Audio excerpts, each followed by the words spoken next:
Get ready to go inside Google's cloud. The tech giant has 12 data centers around the world. They are the engines that make Google run, and they contain a lot of sensitive information about you. Now, for the first time, the company has invited cameras inside its top secret facility in North Carolina. Michelle Miller went along for this story that you'll only see here on CBS This Morning. With all the patrols, fences, barbed wire, and steel barriers designed to slice through cars, it would be easy to mistake this place for Fort Knox. Hello. But it's really a Google data center. Yes, ma'am. Do you have your ID on you? For many years, the company refused to admit these even existed. Even today, no visitor may enter without first signing a non-disclosure agreement. Just saying that you're not going to take any unauthorized pictures, or you're not going to talk about anything that you see. Inside, security is just as tight. Thank you. Retina scans determine who has access, something even many Google executives don't have. Every single person entering and leaving is tracked. If more than one person enters through the doors at once, alarms sound. Have you ever had a breach at this facility? No. Never? No. Let's go in. Our tour guide is Google's Senior Vice President, Urs Holzle, known for his trademark red socks and one of the company's first employees. My first job title was search engine mechanic, and I picked that because everything was broken. Google was down, searches took 5 seconds. Now Holzle is in charge of building and running all of Google's data centers. In the industry, you're known as the infrastructure czar. Flattered by that? You know, yes. Yes. Our first stop, the networking room. It's like air traffic control. Every time a user asks Google for something, that request is first routed here and then directed to another computer on the server floor. How many servers are on this floor?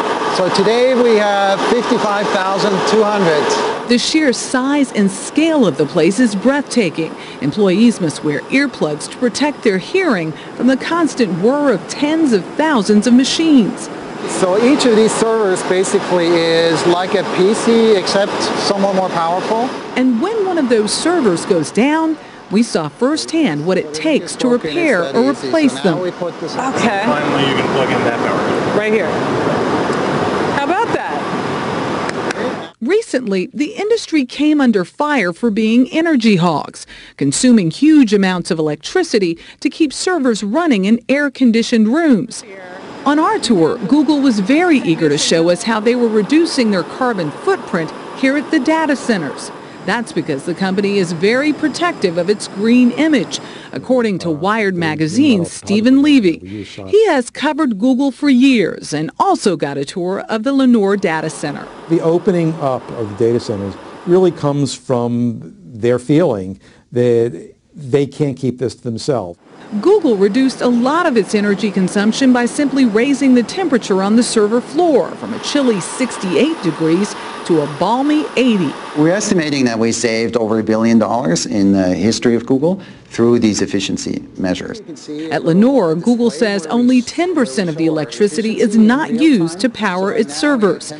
Another Google innovation, replacing wasteful air conditioners with a water-based cooling system. But for all of the company's efforts to become energy efficient, a lot of their power still comes from non-renewable sources. The power here is coal. The power here comes from whatever the local utility provides, Which isn't clean energy. which in North Carolina is about 2/3 coal. Yes. We are currently at about 35% of renewable energy, and we're aiming to get eventually to 100%. Google says this is the only time they'll allow TV cameras inside their server floor.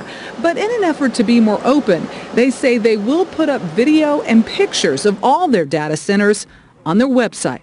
It's amazing how all of this works and that it works at all. And the fact that they always do is really amazing.